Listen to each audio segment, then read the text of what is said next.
the February 20th, 2019 Board of Finance meeting to order. If you'll all rise. To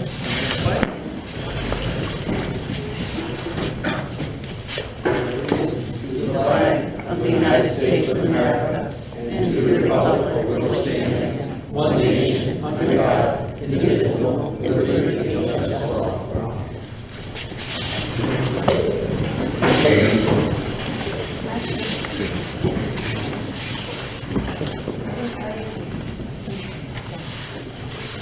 All right, moving on to roll call. Tom Sinkowitz, Travis Irons, Ted Dumaine, Scott Charwood, here. Scott Gardner, present. Don Cavella, here. Gary California, here. David Cyrus, here. All right, next, acceptance of the minutes from the January 16th, 2019 regular Board of Finance.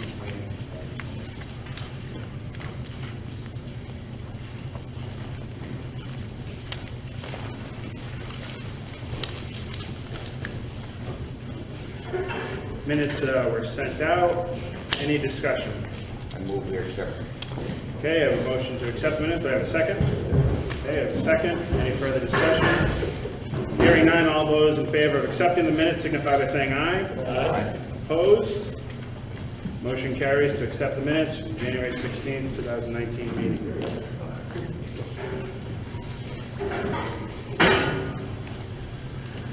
Before we move on, under new business, I would like to entertain a motion to add an item to the agenda. This item is in regards to a letter that was sent out to all Board of Finance members, which I believe at this point all Board of Finance members have received in the mail, and it's from the Plainfield Public Schools in regards to corrective action plan. For those of you who were here at our January audit meeting, you'll recall that when we reviewed the audit, there was one part on there in regards to a discrepancy, which we wanted to do follow-up on. So that follow-up has since come. We've got a letter stating it in writing, and so I wanted to entertain a motion to add that since we have our Board of Representatives here from Board of Ed, just to make mention of it for the record, and that that was something that was looked into in corrective action. Okay, I have a motion to add it. Do I have a second? All those in favor signify by saying aye. Opposed? Okay, motion carries to add that item to the agenda. All right, now moving on to old business. To discuss and act upon line item transfers for employee promotions and salary adjustments. Starting with transfer of $3,938 from 10-6101-34 Department Head Engineering and $1,532 from 10-6270-42 Contingency to Salaries Engineering in the amount of $5,460. Again, for those of you who've been attending our meetings regularly, you will recall that at a previous Board of Finance meeting in the fall, we had reviewed these line item transfers, and then we had entertained a motion to table them to the February meeting. So now that we are at the February meeting, we put these on the agenda for further discussion and reconsideration. So with that said, I'd like to give an opportunity to the department head, also our first select woman, if she so chooses, at this time to speak of any other updates or any information that pertains to this line item transfer. So the only other update I have on building and grounds, the increase is that originally we had said that the highway crew chief had that extra $4.23 per hour in his salary. Since his retirement in December, that has been decreased to $4.23. So that extra would not have to come out of all of the contingency, it could come out of highway salaries.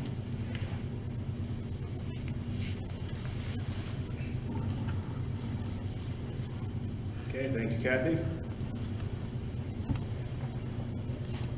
And the total that would come out of the highway salaries would be $4,160.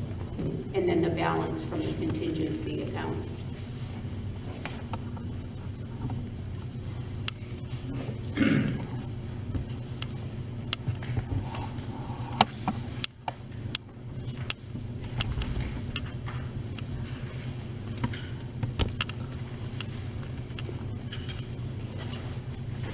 Okay. Any questions or discussion on line item transfer? Now, this is the one for Ron, right?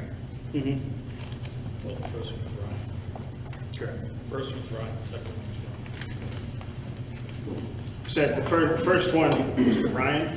No, Ronnie Roberts. Ronnie Second one. Roberts. Second one's The Second second one one is is for Which one are we talking about now? Ryan's the Well, first I just one. read the first one, we're still talking about that. And Ronnie is the second one. The 8,320 is Ronnie. The questions are for Ronnie. Yes. Is that position going to go from hourly to salary? What position, Ted, are you talking about? Are you talking about Ronald's or Yeah, Ryan's? Ronnie's. Ryan's is, Ronnie. Ronald's is hourly, And it's going to stay hourly? yes.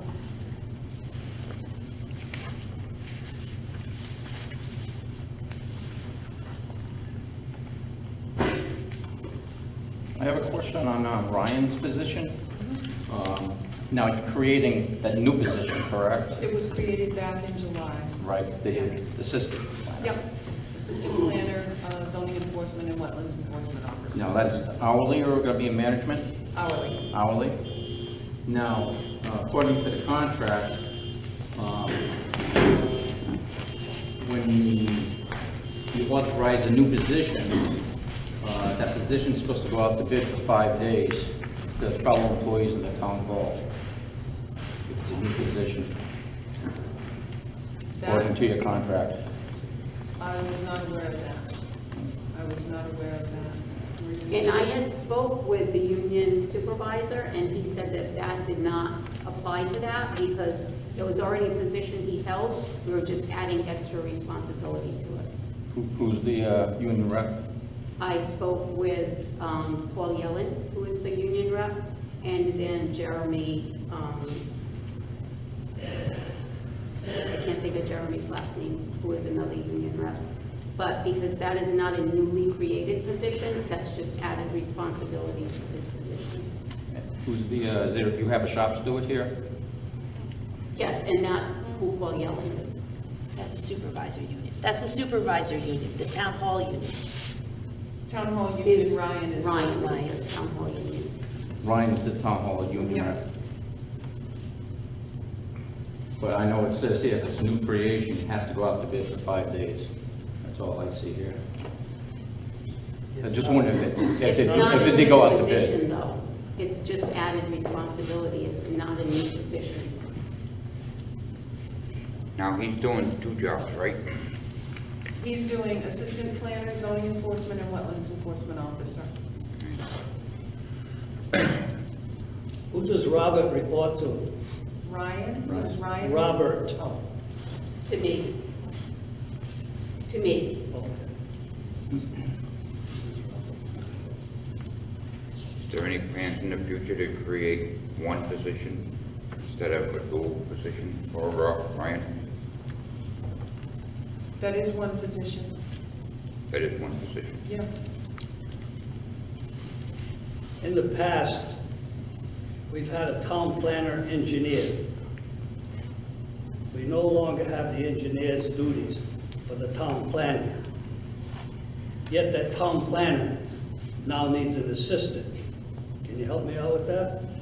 When I was hired as town planner, I was hired as town planner and economic development coordinator. Okay. that answers it. As a correction, we have not had a town planner, I'm sorry, we have not had a town engineer since 2003. Yeah, exactly right. Yeah, I agree with you.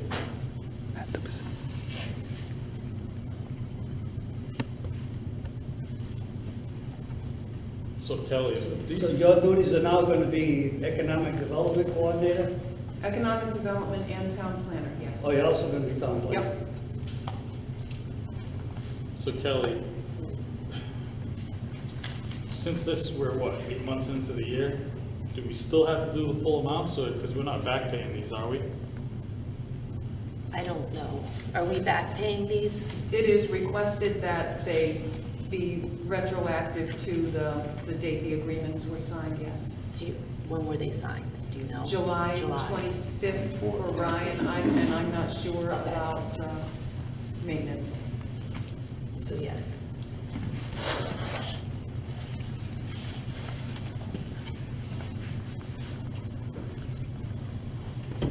Is there any thought amongst the board members that this should go to the budget as a line item rather than us decide? Anybody got any feelings on that? We're gonna decide that once it gets there.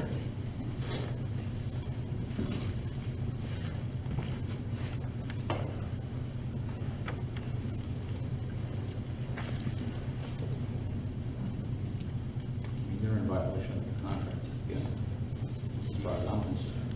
So what do you suggest? Maybe for next year, or get something a little better. Stretch, get the position squared away for next year's budget. Put it in the budget, the current budget, our budget is coming up. Yeah. Make the motion. And you're referring to both line item transfers, not just one? Well, the second one, not so much of a problem. I just have an issue with the union contract not being followed properly. And it's somewhat of a conflict of interest here, but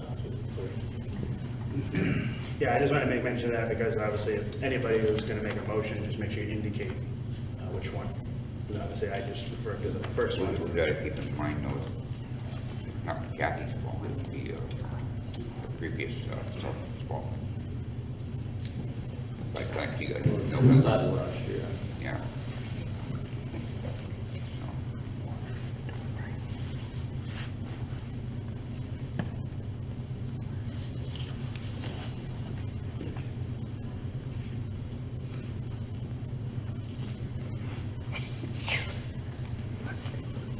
I'll make a motion to reject the 5460 for the engineering and approve the contingency of buildings and grounds.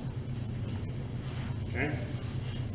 So we have a motion on the floor currently to reject the first line item transfer for the amount of contingency to salaries in engineering in the amount of $5,460. And also on that same motion to approve the line item transfer for $8,320 from contingency to salaries, building and grounds.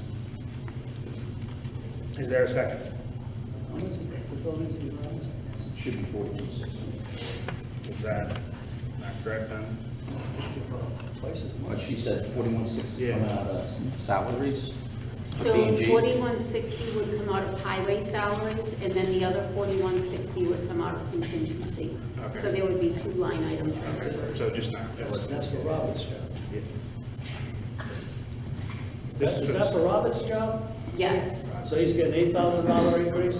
yes, he's getting the $4 that the maintenance supervisor was paid before. What's the total amount? Kelly, do you know? the It's the total? 8,320. That's a total. It's just Right. split. Just because, Two right. splits. Okay. Yeah, that's Still 8,320, but it's 4160, right, contingency, 4160, highway salaries. Yeah. So again, the motion is to reject the first one and approve the second. Is there a second on that motion? If,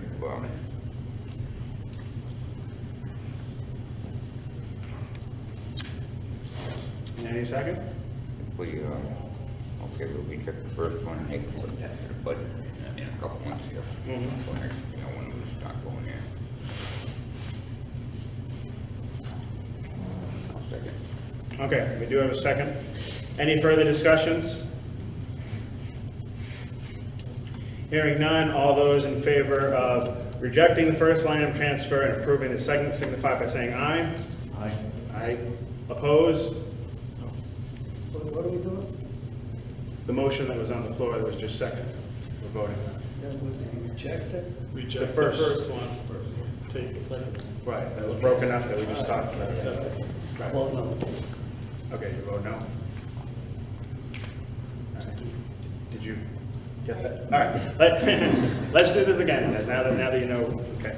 So all those in favor of rejecting the first line item transfer, and as it was discussed, that would just need to be incorporated into the budget, and approving the second line item transfer, signify by saying aye. Aye. Opposed? No. Abstentions? Okay. Motion carries.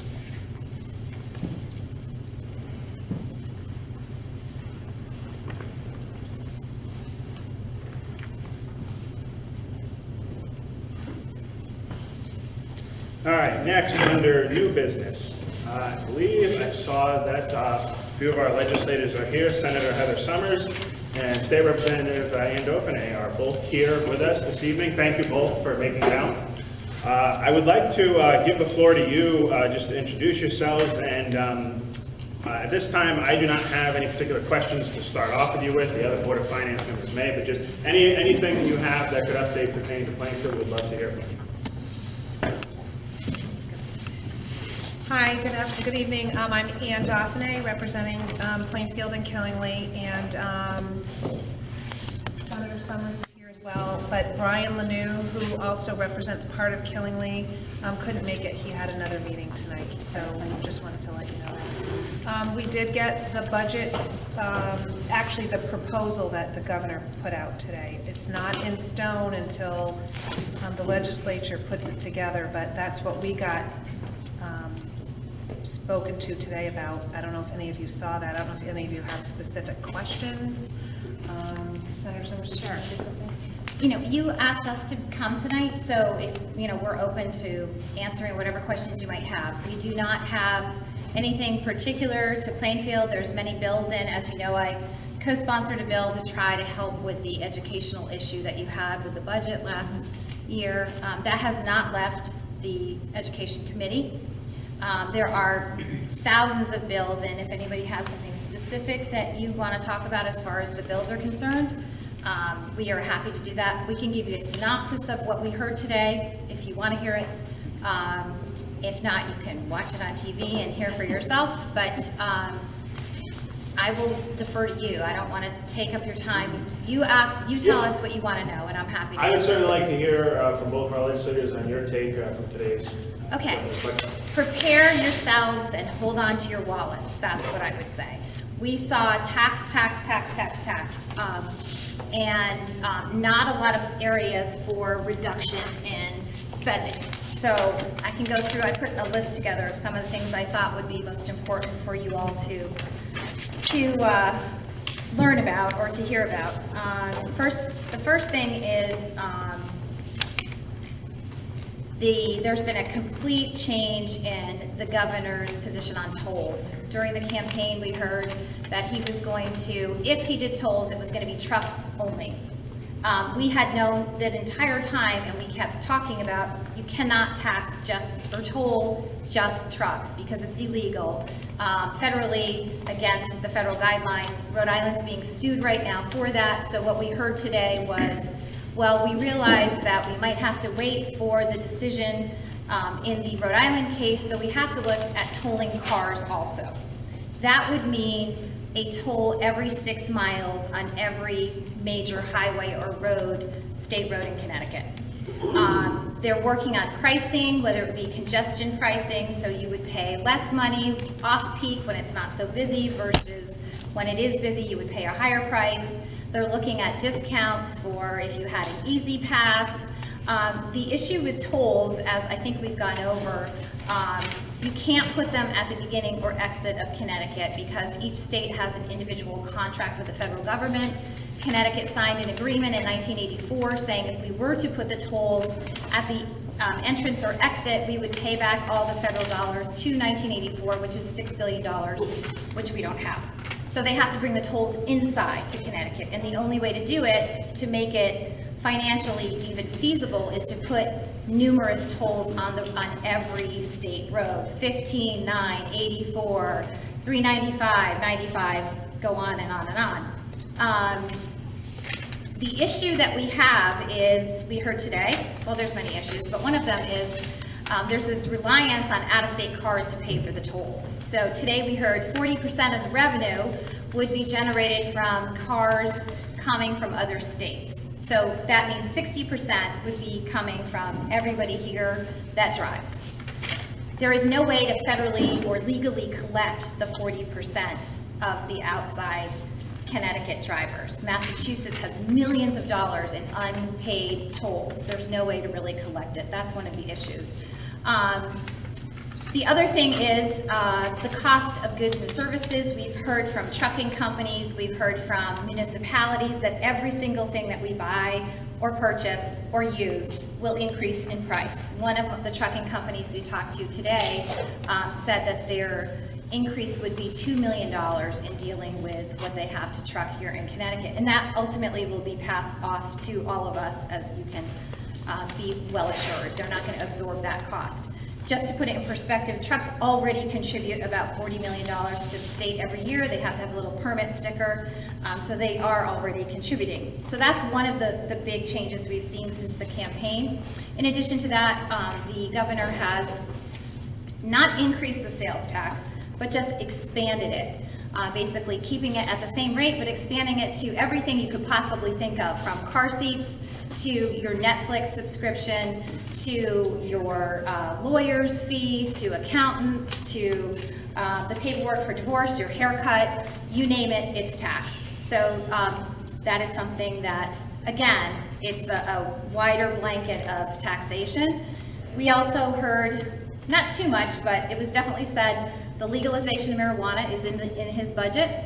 A tax on sugary drinks. So anything that you buy that has sugar in it, like, I don't know, a sugary coffee or a Snapple, a vitamin water, it's going to be charged by the ounce, a sugar tax by the ounce. So if you buy an 8-ounce thing, it's less than if you buy a 12-ounce item. We heard about, he calls them the sin taxes. There's going to be a tax on the little nip bottles. There'll be a tax on alcohol, wine. The list goes on and on. What else are we taxing? Oh, all kinds of things. I have a list. I can send it to you. Anything you could think of, it's been expanded to it. Even the tax on, I think there's even tax on like subscriptions and all kinds of things. Some of the things that we really walked back on, last year in our budget, we had relief for seniors, which was critical to keeping folks that are retired here in Connecticut. I don't know if you remember us speaking, but we talked about if you earned less than $100,000 on Social Security, you were no longer going to be paying state tax on that, because we're one of 4 states in the nation that taxes you on your Social Security. They've revoked that, so they will now be taxing on it.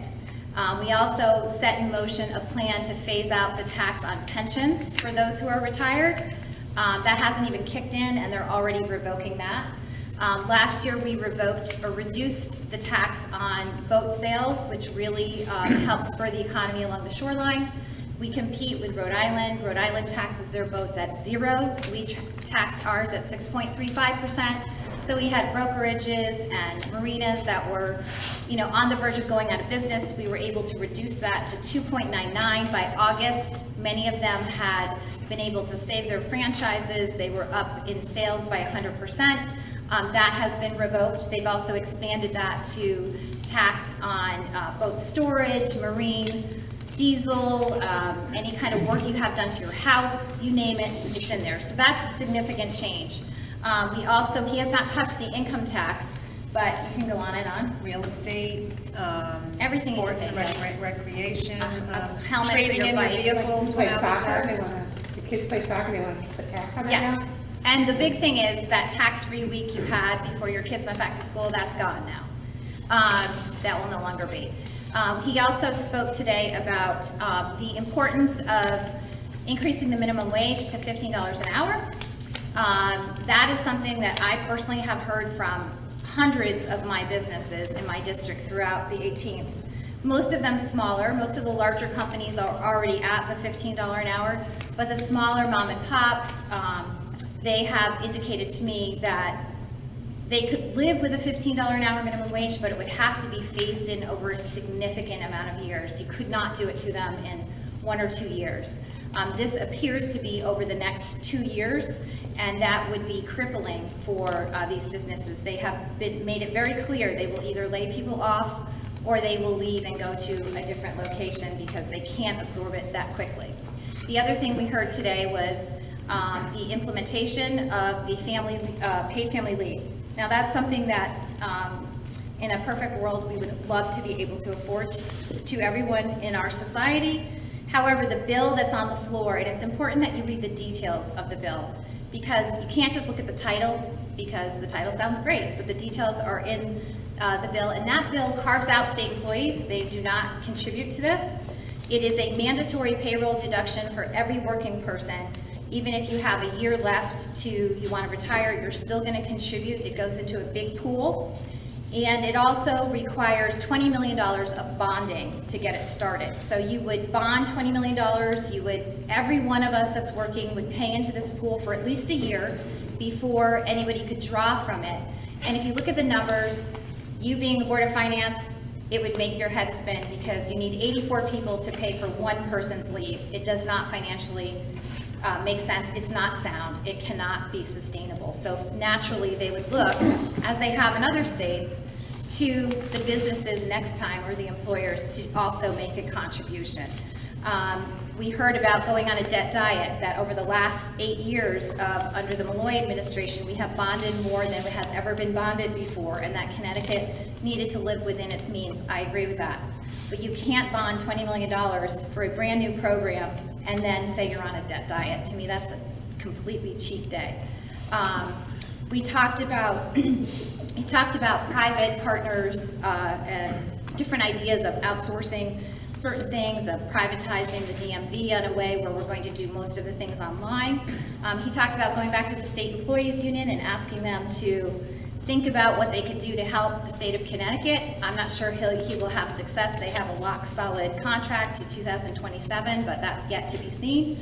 Trying to think if I've left anything out. 25% pension. Oh, the big one that will hurt towns is last term, I don't know if you remember, there was this, actually it was probably 2 years ago, because I was talking to Paul Sweet almost daily on it. It was the notion to push the teachers' pensions to the towns. That was something that was a Democrat proposal. That was something that we were able to stop because it significantly impacts our towns. I don't remember the number off the top of my head for Plainfield, but I do remember Groton was $3.8 million that they were going to have to contribute. That is back. The towns will be responsible for paying 25% of the teacher's pension. So if you look at what you're going to get in education funding, your education funding under this proposal is significantly reduced. And coupled with what you'll have to pay for your retirement portion for your teachers, he will offset that with a property tax reduction, which means he will give you an ability to write off the $200 property tax credit off the state income tax. But then the statewide vehicle tax Yes. would take away from the towns as well. Yes, there's also the statewide vehicle tax, which significantly hurts the municipalities, as you are probably well aware how that all works. So there's a lot of things in this budget that are not good for smaller towns. They benefit the cities, as we've seen time after time. They don't address, I think, the core issues that we have here, which is spending. Right after we heard about the debt diet, literally, we went into session and party line votes, 2 brand new contracts for union employees that have never been in a union before. They're both lawyers. One of them contains 180 people. It's $27,000 per person over the next 3 years. And the second one contains 20 people. It's $50,000 per person over the next 3 years. And it was voted in. So we're talking about one thing and we're doing something else. So that's kind of where we are. That's the landscape. It's very difficult to entice new businesses to come here when they see that. We're hearing rhetoric of we're going to do this and that, but then we're doing something completely opposite, literally minutes after the conversation. And we talked about new growth and a new Connecticut, and we're going to be online, and we're going to be slim and trim, and we're going to, what did he call it, Connecticut moment? Oh, yeah. We're going to have a Connecticut moment. But I think personally, I think there's the governor's plan, then there's the legislator's plan, which is very different than I think what the governor has in mind in some respect. So we'll have to see how things work out over the next few months, but I just wanted to give you the landscape of where we are. I wish we had a different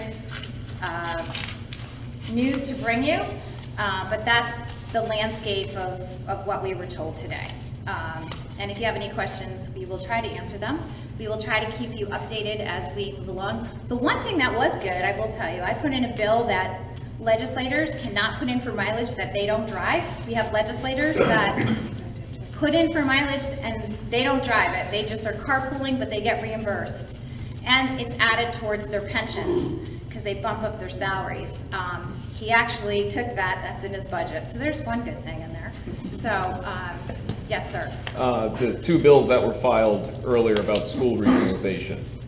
Is there any details or more information about I that? will tell you that one bill that's filed on the regionalization by court district, that's probably been filed every year for the last 20 years. So that's something that Senator Looney puts in all the time.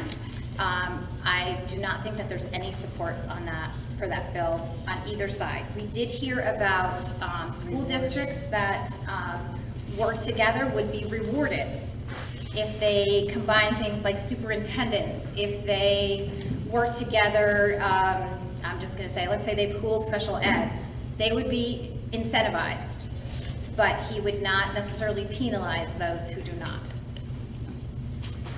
Again, all of this is his budget. Now appropriations, which we are both on, will set their own budget. I don't know whether we'll agree in appropriations, but appropriations will come up with their budget, and then it'll be back and forth for the next months and months. Yes, ma'am? Did you say that one of the taxes would be on soccer, sports, the nonprofit, that do football, cheerleading, soccer, that type of thing? It's on the list. It's on the Sports, list. recreation, instruction, and Would industries. that apply to nonprofits, or would that? It's not specific, Not so I mean, I don't, we can look, we haven't looked through the booklets yet. This is just kind of a summary. But I was just wondering how you'd be able to tax the nonprofit or tax the parents. I don't know, We have to look. We don't know. I mean, there's a move to tax nonprofits property tax too, so we'll have to see what We happens. don't pay property tax. Sorry? Nonprofits don't pay property tax. I said there is a move to do that, like they want hospitals that are nonprofit to pay property tax, so we'll have to see how what it shakes out. Yes, sir? That Connecticut moment you got, is that so when we all move out, he's got access to the water? There's a move-out tax. Oh, we can talk about, there was a proposal for, At the border. move out tax, yes, is a death tax, actually. We have, an estate tax here in Connecticut, and it used to be a very low threshold compared to other states. Last term, we actually got it up to the federal government. We raised it, and then the federal government raised it even higher. We had hopes of raising it to the federal government level, because what happens is people with wealth, especially at the other end of the state, they leave Connecticut, they don't die here because they're going to be taxed, so they leave earlier, they don't spend their money here, they become a Florida resident, all the things that you've heard time and time again.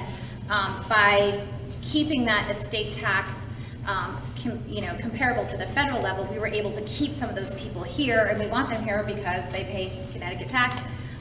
We were not able to get it up. According to this, it's just gonna stay where it is. So that's it. So there has been a rollback of a lot of the initiatives we put forward, and we will have to see going forward what we come up with. Yes, ma'am? Car tax, did they set a mill rate for that? Do you know? We go ahead, you can talk. Well, I was just gonna say, I'm not sure they did.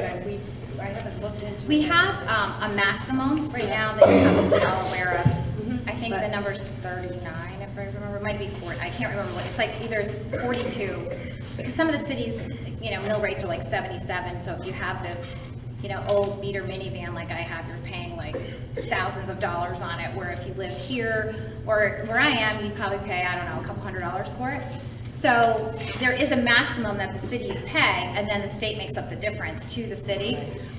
We're not sure how the statewide property car tax will work, but I will say, I remember when we had MM&E, I don't know if any of you all do, when we used to tax equipment, when I was the mayor in Pfizer and EV, we got to tax it and it came to the town.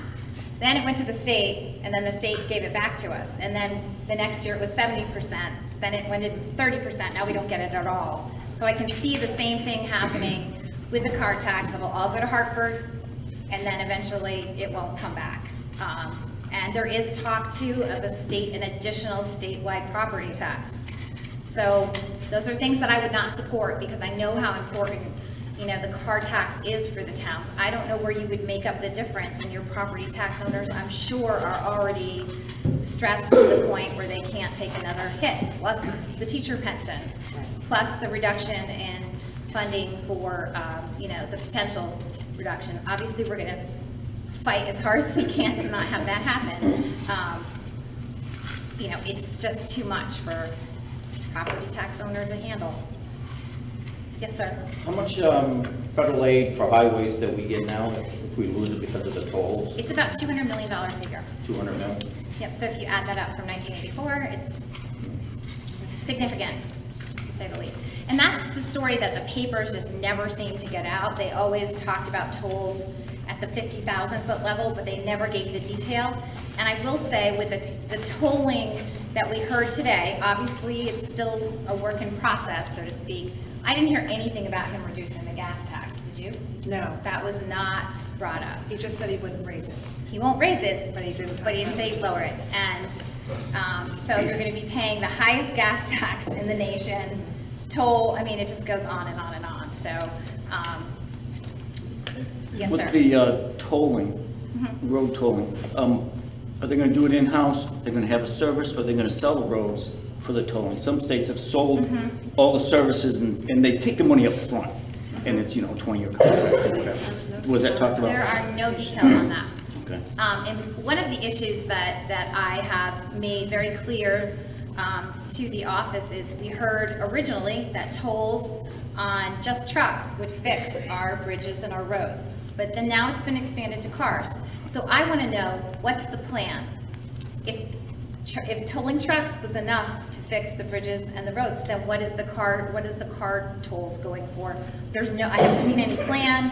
I haven't seen how they plan on implementing it. The new DOT commissioner has a lot of experience. He's being paid more than any DOT commissioner has been paid. He was just actually confirmed today. But he is a trained rail guy. So I want to make sure that the people in my district that have to travel probably equal or not the furthest of anyone else to get to their jobs every day are not paying to fund for train service in Fairfield County. That's my concern. I think it's a valid concern hearing what I've heard.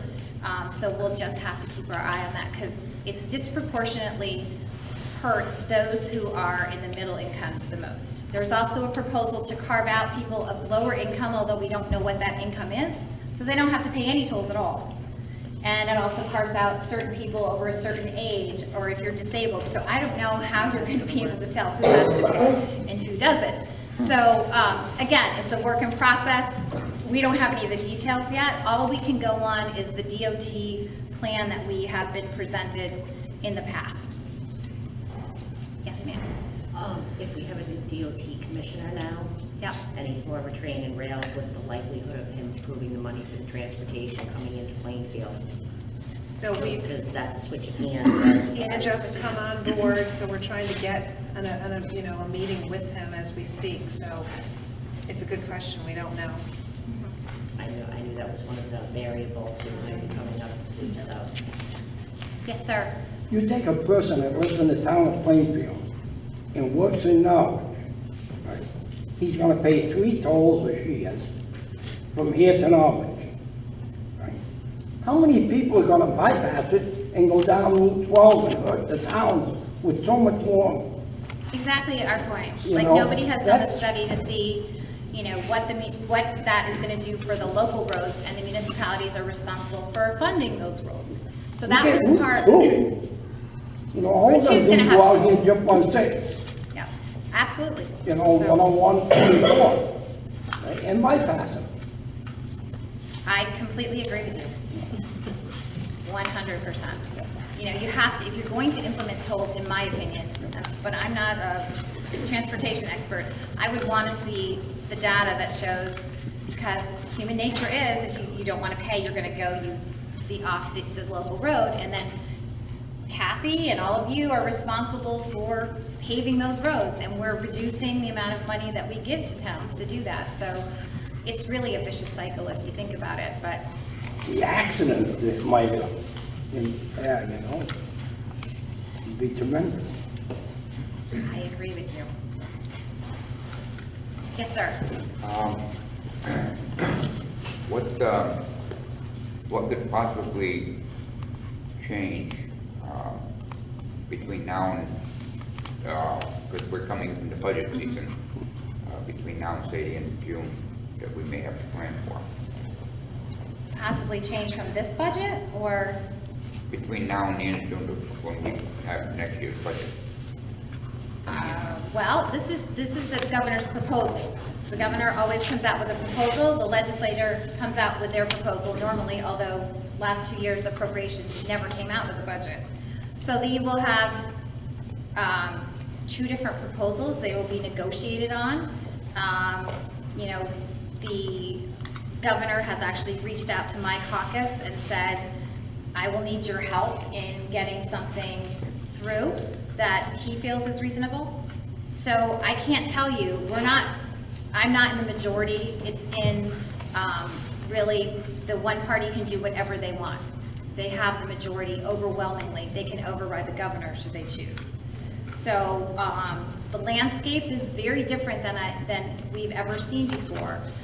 There are people that are significantly concerned about the financial well-being of the state, as they should be, because of where we are and, you know, our debt service, et cetera. And there's other people that are focused on banning leather in cars because it's cruel to animals. So there's this, and I wish I was making that up. There is this big divergence of priorities. So I wish I could give you a better answer, but all I can tell you is that I know that Anne and myself and Brian will be doing all that we can for the best interest of our towns. And you are welcome to come testify on the bills, on the budget. You can submit testimony saying, you know, as a town leader, I do not support this direction, or I do support this direction.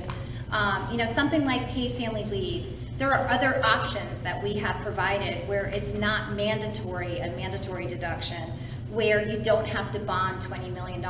But there are some that are not willing to change or negotiate at all from what they've come up with. So there are other alternatives to many of these issues. You know, the $15 an hour minimum wage is a perfect one, where if you can come to a compromise to phase it in over a longer period of time, you probably could get that to go through, even perhaps on a bipartisan way. But if you're going to do it in 2 years, and we know that it's going to impact all these businesses and what it does to your municipalities. I know in Groton, we had our paraprofessionals were indexed on our minimum wage. If you all have the same kind of contracts, you instantly have a bump up in your budget that many towns do, that you can't necessarily react to in 2 years. So those are the types of things that can be talked about.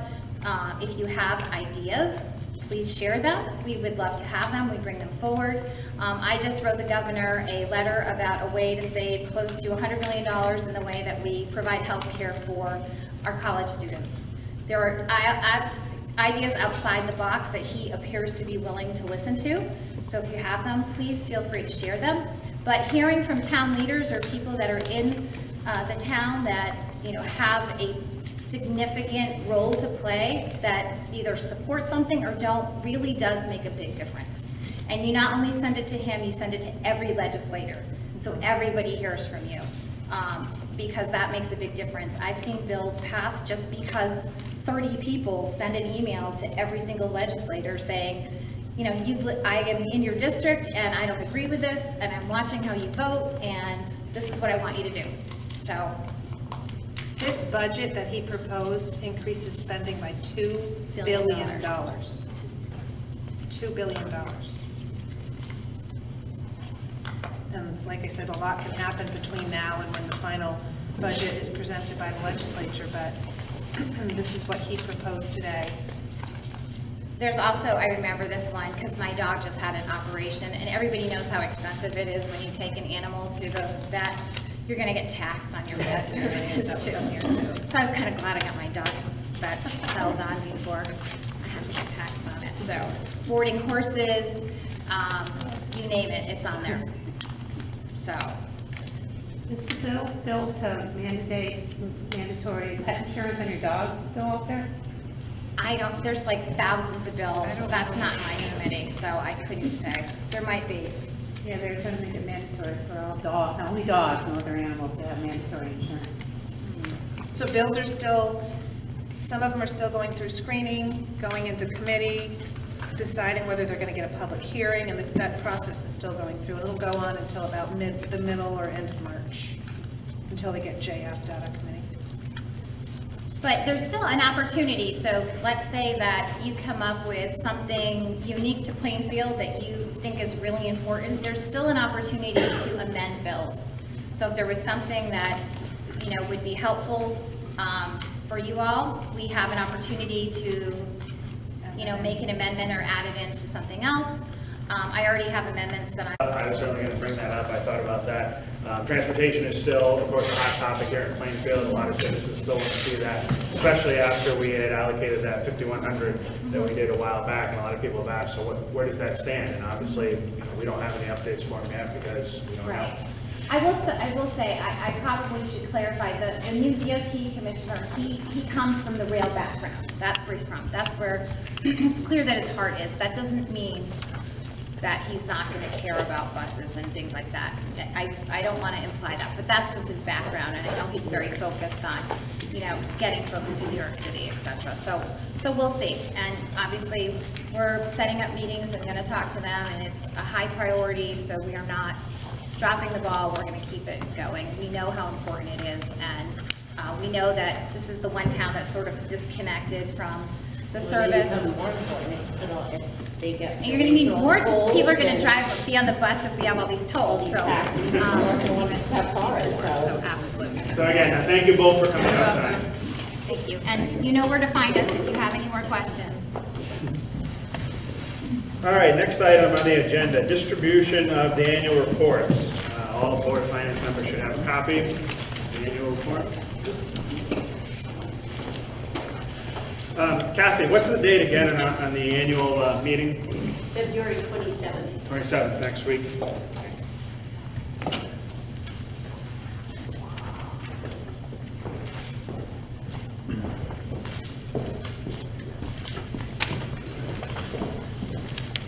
All right, any questions or discussion on the annual report?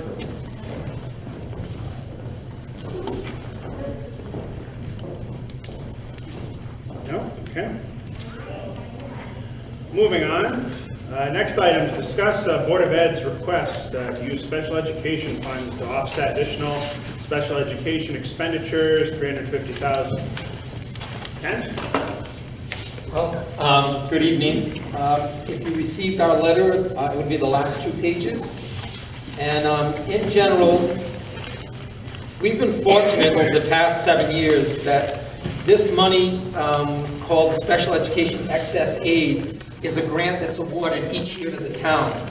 To get that funding, you must submit annually all of the students, not just the ones you don't know about, but every single student who the cost for that student exceeds either 4.5 times our tuition rate, our average per pupil expenditure.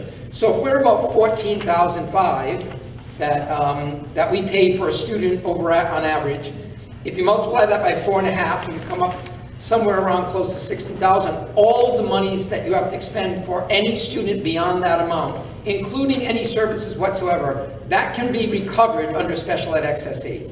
So one student who gets placed at in a tuition facility at $107,000 with a $50,000 bus that's attached to that person to get them there would be $150,000. Beyond the $65,000, you can recover about 80% of the excess. The other thing that you should know about it is that if we get a child who is brought into our district by DCF, they don't live here, but they need to be placed here for safety, whatever, then you only have to go one time the tuition. So if we had an $80,000 placement and our tuition is only $14,500, the money accessible to us for excess aid would be about $65,000. The total that you have in front of you, the chart, if you look at the dates, we built our budget based on all the students we knew. We always project one or two other students that may be here or that may be identified. But the chart shows you that as early as August 23rd, we had our first placement, and then there were 12 other placements. These are placements we wouldn't know. They didn't start until August, and our budget was obviously approved, by the town in May and activated as of July 1st. So what you have in front of you is a very real chart of the amount of students that were just unanticipated, and the placement costs, which is actually prorated. If they started on November 13th, we only charged against this what you pay from November 13th till June. You don't back charge or say that would be the standard tuition rate.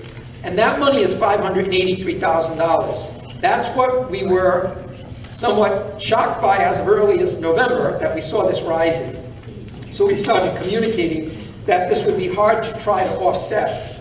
In addition, what's not listed here, and I think you would understand that we're not even asking for the full amount of the grant, because attached to this is an additional cost just on transportation, which is well over $100,000. There are at least 4 students that are in places we've never been to before. And I can't give you the names because one of them may have only one child, and then that would be their privacy rights, because you can almost guess who that child is if there's only one child going to one location.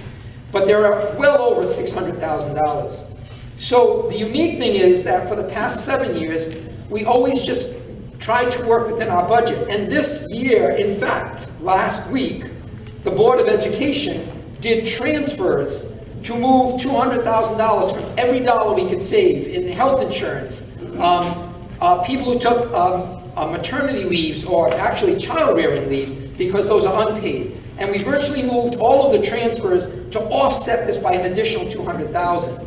But we still have about $350,000, close to $400,000, but we'll work out the dollars. That as far exceeds anything we've ever budgeted that we could have predicted. So what happens is, annually, the state asks us to send in how many students we have. Our budget for special education placements is well into $2.3 million for placements and services. Those are just the tuitions, not including the paraeducator costs that may be attached to that, not including the transportation. So it's about a $3 million cost. We submitted that back in December, and they notified us 2 weeks ago that on February 28th of this year, they will provide us with 75% of $708,000 is what we will get. So they'll get us 75% on February 28th, and then in May 28th approximately, they send you the rest of the money. The reason they hold back a little is because December, when we did our first report, and between March, when we give our final report, because some children are still coming in, they will adjust that number up if they can, if there's money that still is needed. And they did report to us that in some cases, some districts in the state haven't asked for all the money that they projected. So they will then reallocate that to Plainfield as well. So our lowest year ever was $450,000 in the last 10. Our highest year was $925,000. We've been running about $750 for the last 2 or 3 years. I think $698 one year, $723 last year. We projected about $723. So the last page shows you the statute. And what the statute basically is explaining is that the state of Connecticut, while they're not telling us about the crises they have that we just heard about today, and now that won't affect this year's award, but what the state of Connecticut does is they will tell you that you will get all of the monies for any child, whether they're new or not new, based on excess charge. But where there are unanticipated costs, that money can be used as a direct offset to the cost that you incur this year. The good thing about it is, about 5 years ago, we had something similar, and we needed $250,000, and we actually went back to the voters who awarded that money to the school department. What that does, though, is that raises your appropriation, the MBR. So if we have $35 million and you award us $250,000, that would be $35 million and a quarter for next year. That's not how this grant works. This is good news for the town, because what it says is, if the Board of Finance and the town awards that funding as an offset, it actually just pays some bills. It doesn't come to the school department at all. We basically show you the evidence of these charges. Those are credited against that account, and our appropriation stays flat. MBR doesn't change, no new money, no referendum, because the money is not, it doesn't come to the school, it applies to school expenses. And so the law as it states says that in the situation where there are such expenditures, then the excess costs shall be used as a reduction in expenditures by crediting such expenditures account rather than as town revenue. So that money just goes for that. And basically, it helps to offset that unanticipated cost that was realized. So what we attempted to provide you with is the understanding that there are well over $600,000 in unanticipated costs documented by the date. I just can't give you the name of the child or the location, but we have that, and certainly we can give that to a first selectman so that for verification, but I would assume that you know that we're honest people. We'll give you the right numbers. And that rather than asking for all that money, those monies, we were able to do some offset. And that's good because it helps us basically defray that excess cost. The remaining funding will stay with the town, and whatever happens, if we will not exhaust it, that money then becomes part of your revenue base for your offset all the costs or for your fund balance. The one requirement that we have in the law is that when they award the money on February 28th, you have 30 days to apply that towards that excess cost.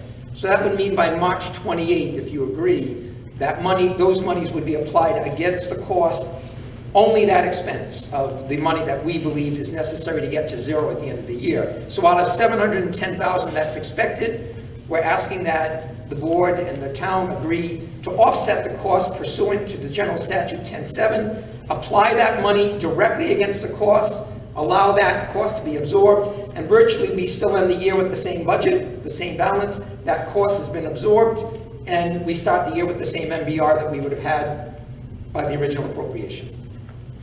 Kind of a quick synopsis, but I know you read, and if there are questions, certainly I want to be available to try to help you understand.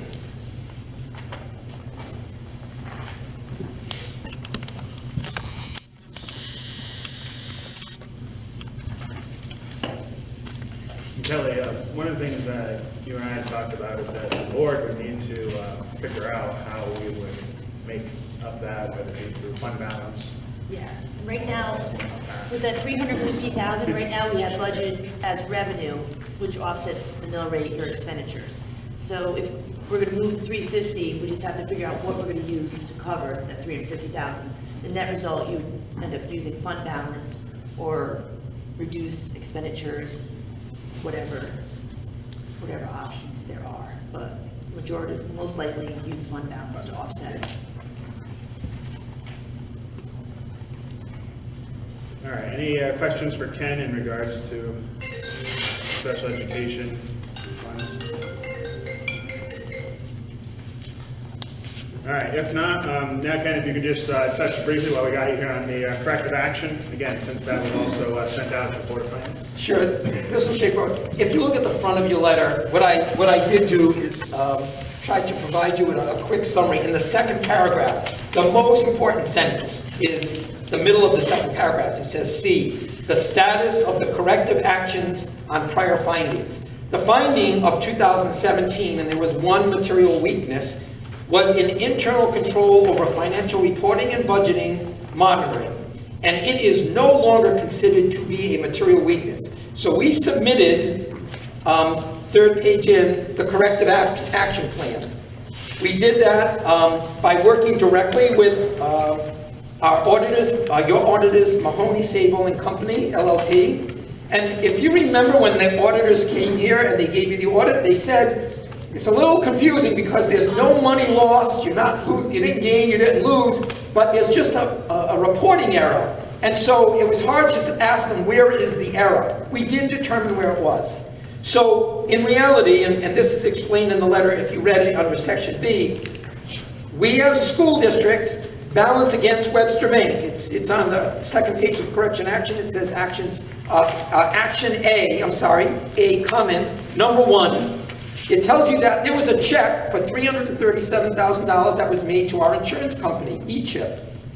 We balance our accounts with Webster and do a reconciliation. And we have that accurate, and we know how much money we asked for and how much was going to be expended. The town also checks with Webster, and they balance and they reconcile. So we have 2 reconciled things against Webster. Here's where the challenge comes in. In order to internally report everything, we have what's called a Phoenix system. Mr. Lucy has been working with it for all 9 years, 10 years he's been here. It's been pre-existing us. When you put into Phoenix, you have to take all the data and put it into Phoenix. And when the eChip check was recorded into Phoenix, it was recorded as an encumbrance. But what we actually filed it as was a check. So the town would see it as an expenditure. We would see it as a hold or encumbrance. We think there's $500,000 in the account. And the town would say, nope, you have $200,000 because there's a $300,000. So although we reconciled to Webster and the town reconciled to Webster, we're all in sync. Our Phoenix system was not in alignment because we don't have the same general ledger system. And that communication is the breakdown. And then there was one other thing that was in a tabulation. If you've ever worked with spreadsheets, those of you that you're all financially interested, but you have it add up all the cells and you say add up C1 to C17. But that's because that's what you've done for the last 10 years. And in this year, there was an 18 check, and it didn't add it in. And there was a check for about $26,000 that was again caught. So those were the 2 errors. There was one other thing that the auditors said they wanted to clean up from the beginning of the year at the town. But these are less significant issues. So the question is, how do you fix it? And we know that because while we have Phoenix, that talking to the general ledger is going to take human interaction. So we said we'll do 3 things. One is everything that gets reconciled against Webster gets a second eyes at we have 4 people in the business department, and so they're going to go through every one of them. Any anomaly gets double checked so that it has to be done personally by the business manager has to go in. If it's something that you would not have expected, it's a kind of transfer that is different from the norm, it's done privately or personally by the business manager. And then the most important piece is that we have already agreed is that there needs to be a monthly reconciliation. So the business manager, finance director, just need to spend some time at the beginning of each month when you get the reconciliation so they can go through and make sure that the reconciliation is there. We brought these with the advice of the auditors, and they said this would meet the goal. That's what they thought was a sufficient response to solve that. We then sent copies before we sent it on to the Census Bureau. We sent it to Mrs. Vashon. We sent it forward to our auditors, and they all said this is the right letter, so we forwarded the letter.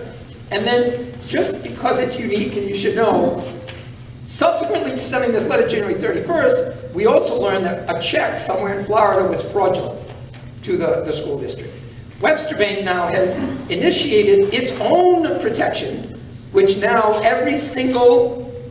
every check register that we have, every check has to be decisioned, is the word. Is that right, Mrs. Vashon? Just decisioned? Yeah, until we start downloading. Once we download the system, we won't have to do that. Correct. So right now, we have 32 checks, and everyone had to be decisioned, and then there were 18 the next day, and we've been decisioning every single check. So we actually have a fourth step of the process that was done because of Webster Bank trying to make sure that they can protect from any fraudulent activity. And actually, they stopped something along the way, so it is a good system. I think what you have in front of you is one of your auditors approved response. It basically tells you there's no material weakness. We're happy to have done the work. We're happy to have found that it was not a financial thing for either one of us to be hurt financially, but it definitely is reporting.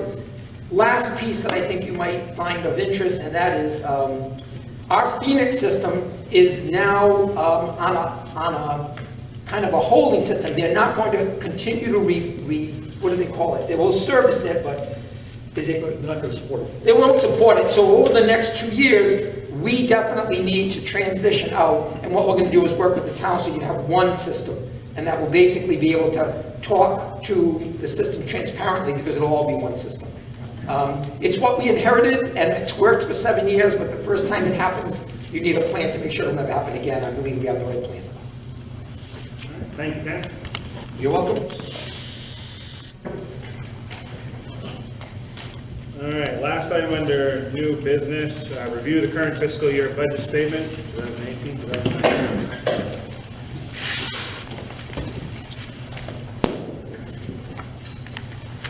Summarize the revenue for you. As you can see, we got half of the education cost share. We have 7 million still to collect. Town aid roads, half of that has come in. You'll get the balance usually in the month of May. Mashantucket Pequot, we have 54,000 left to collect. I usually receive that in 2 more payments. That's a bulk, I guess, of the state revenue. Down below, for local revenue, out-of-town tuition, which I'm assuming Sterling, do you know the status of that one? Out-of-town tuition, like, Yeah, the check just came in today for Okay. $771,000, you should get it tomorrow. okay, all right. So, we'll be collecting on that. Investment interest is an advantage due to the market. So we're already above the budget of 75,000. We're above 40,000. Town clerk fees, only 15,000 left to collect for the year, so we'll be hitting the revenue number for that.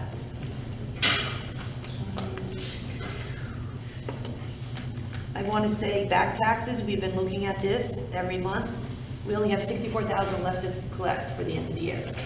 So it looks like we'll be hitting that revenue figure. Road construction, we had 300,000 set aside, which we should be doing, hopefully paving in the springtime.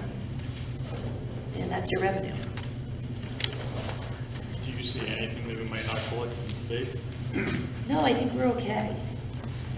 I think we'll be okay. Low SIP, if we don't draw down the funds, it gets rolled over to the next year, so you won't lose those. Police, other duty. Yep, that's booked at the end of the year. Okay. Yeah, I booked that at the end of the year as a receivable.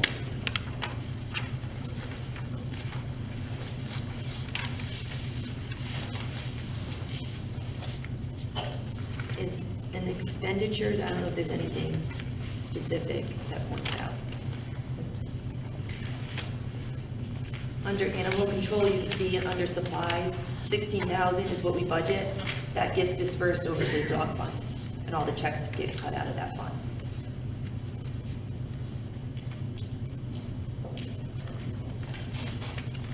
Pool operation right now, 34,000 left in the budget, and the year left is 33, so it looks like your expenditures for that will be good.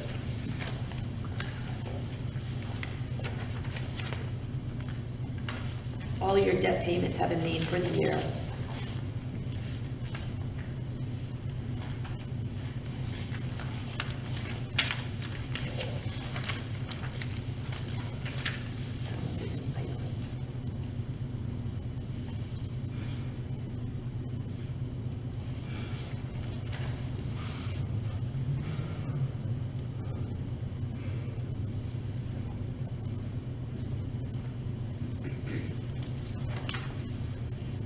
Any questions or further discussion?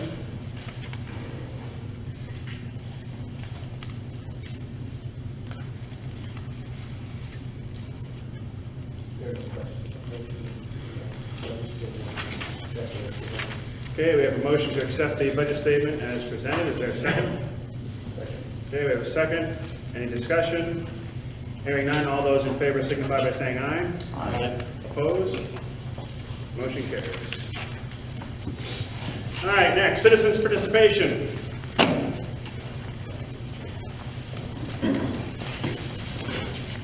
Yes. Tom, Kevin Cunningham. I appreciate, I was able to give correspondence to you earlier, and you replied back about the town's annual report. And the report that that we have in here has a few things I have a question on, and that's why I was trying to talk to you earlier about it. This was supposed to be a report that ends June 30th, 2018. So the specific question would be, why is there some of the information in here that is items that are after that date? And I know you were saying that this is something that's put together by the selectmen, but it's really putting together from all the town departments, so. Right. Yeah.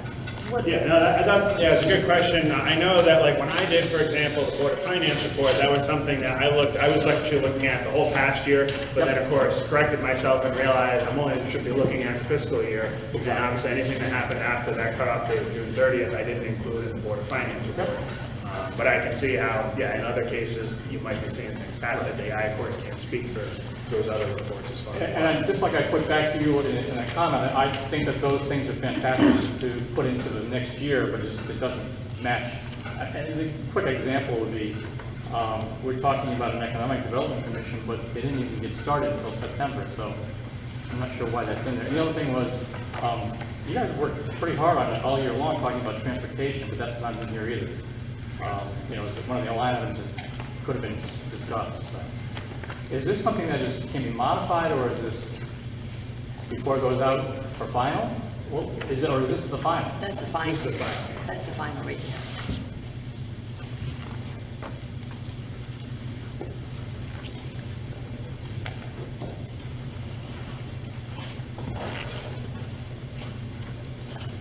Was there anything else to that? You know, if you're saying it's the final, I have a problem with it, but. Could I just say one thing? Yes, Kathy. You know, I think what's important about this is that an annual report has not been done since 2003. So there may be some things that need to be corrected in there, but I think it's been very beneficial for people to know that it hasn't been done since 2003. So this is a good start to getting it redistributed and doing it every year. So if there are errors in it or corrections that need to be made, that next year when we do our annual report, we'll take all of that into consideration. But again, it's very beneficial, I think, that the town has it after all these years, because they haven't had it. That's true, and also, Kathy, to the same note, having the annual meeting, even though it's not, of course, happening on the date as it indicates in the charter, at least we're having it, and we're going to have this report there. But that's another question I know that's come up from quite a few citizens as far as, you know, why are we having it so late, because they don't quite understand. If the town charter says we're supposed to have had it back in November, we should have had it in November. Of course, the problem that we run into is with the bulk of the report being the audit not being ready by that date, and we don't have this final report in our hands by that, you know, you're kind of put in that position where, I mean, can we still have it? And that's what some people have recommended, is still having it, but the thing is, you won't have a final report to present there. That's supposed to be the purpose of that meeting. Or we could file for a continuation. So if we don't have the audit next year, that's what we'll do. Any other public comment? Yes. Question for the school board. With these special ed kids coming in, do you have to accept them, or can you reject them? No, you can't, anyone who. I mean, usually they come from other towns and that, so do you have to accept every special ed kid? No, if someone wanted to send someone to us, we do not have to accept as tuition. So if someone said, we'd like to come to your town, can we pay $15,000 to attend? And they have an $80,000 placement, we would just say, no, thank you, because you'd have to pay the full amount. But when DCF puts a child here from the state's authority, it's because they have no other home or bed to put them in, and then they become the ward of DCF, but in your town. And that's why they protect that excess.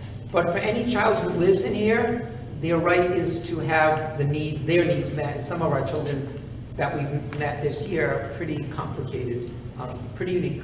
And I understand special ed, I understand the need of it, but I'm starting to see that the regular kids are losing out on their regular education because the special ed is taking away from them.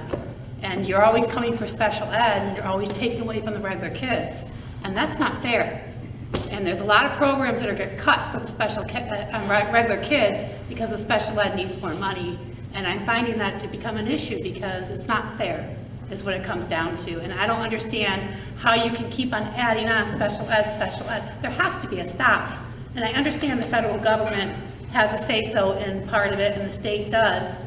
But I know people that just moved to Plainfield because they want to do special ed, because they get special ed here better. So these people are moving in, they're not paying taxes, they're not paying for rent, they're not paying for anything, but we're all paying out for their special ed. And then now the regular kids, your school enrollment has gone down, people are going to other towns, they're paying to go to Marionapolis, they're paying their kids, they're paying tuition to go to St. Bernard's, they're not sending their kids to Plainfield. They don't want to go because there's nothing there for them anymore, and you're giving everything to special ed. And I think that's something that you really need to look into if you want to better the children in our town, to give them programs and have better kids in town. Your poverty rate was, when I worked at UCFS 10 years ago, it was over there. We did major surveys. Last year, it was 52%. Now you just say you're 54%. That's another issue. That needs to change, and that has to do with the schools. And I hear that from many people. The poverty rate keeps on going up because the schools, the special ed, and you're not stopping it. And I know so many people that have IEPs because they're told my daughter has celiac disease, and I was told she had to have an IEP to eat in the cafeteria.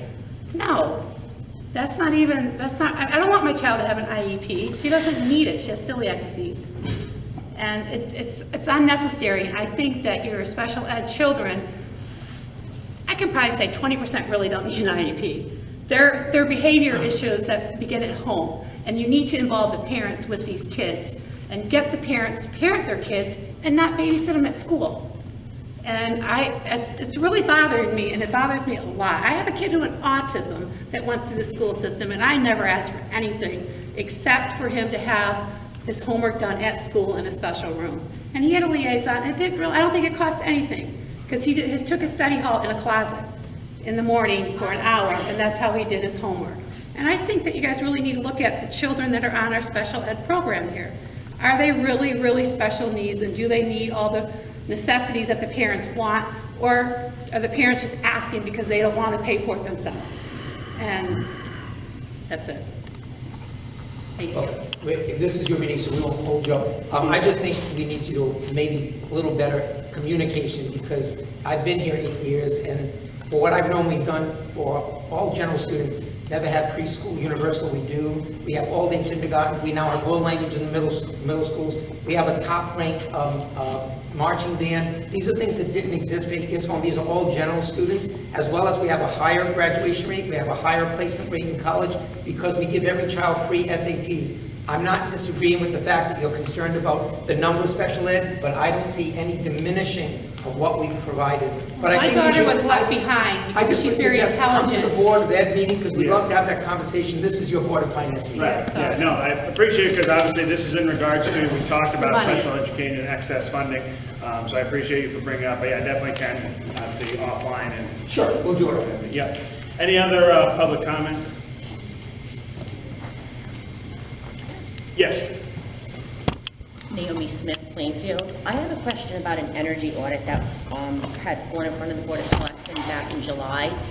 I've been asking, I've asked you several times about it, and I'd like to know where it's at. I'd like to know if this went through, if it was approved by the Board of Finance, what is this saving the town, what was the cost to the town on this?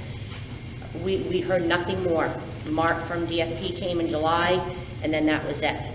Other than, I think, possibly one other meeting that I may have missed where the Board of Selectmen approved it, and then nothing more. So, and I understand there was a previous one done in 2015. We asked in July if that had been paid off. If it wasn't paid off, what was the remaining balance? No answers. So I would like those from you.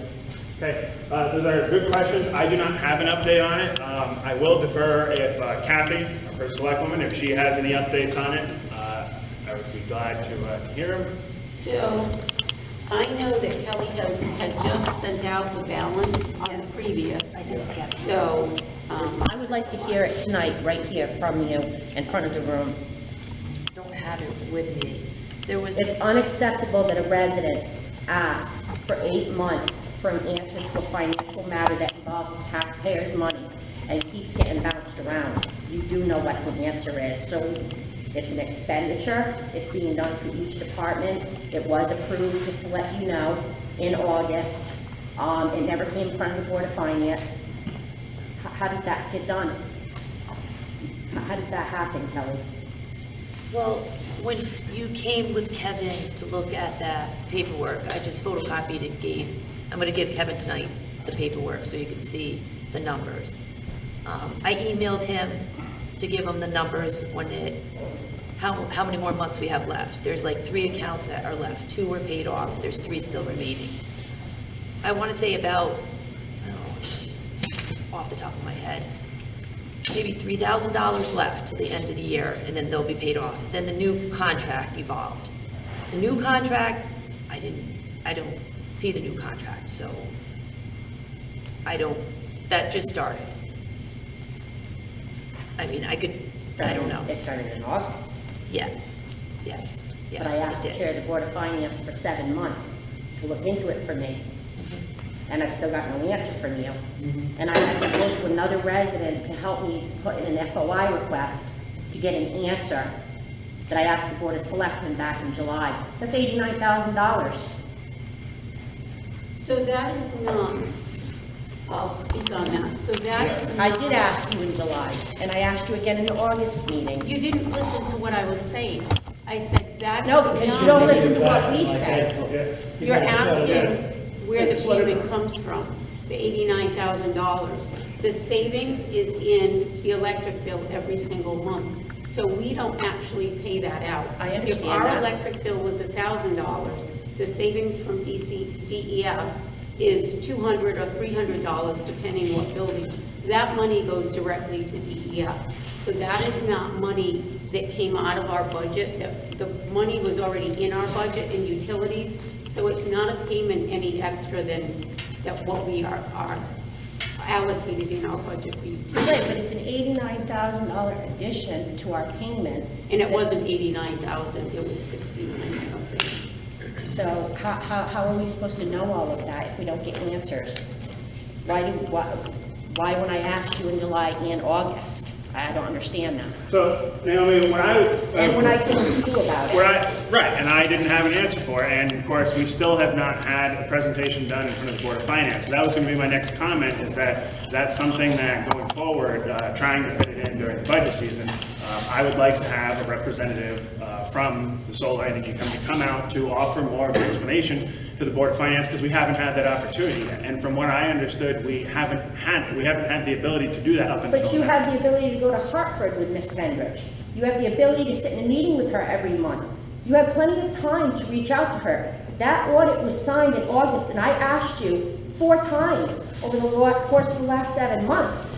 Which I did. I did reach out to her, so you can't say I didn't. What I'm saying is that I am looking to schedule an informational session, which obviously is for the Board of Finance's interest, but anybody who wants to attend it, and it'll be on the agenda just like any other item, to have their representative So come you out. only have answers for the residents when the camera's on you at a board meeting? No, that's not true, and that's, no. What I'm saying is, if I don't have the answer, if I don't have the information to give you, that's all I can tell you. And I can tell you, I'll try to get back to you when the information is available. I can't control when that is. And so I apologize that it's taken this long to get some answers and to schedule this at a Board of Finance meeting, but that is still on the to-do list to get that lined up for a future Board of Finance meeting. So I thank you for bringing that up. Any other public comment? No, in that case, I would entertain a motion to adjourn. Okay, is there a second? Second. All those in favor signify by saying aye. Aye. Opposed? We are adjourned. Thank you.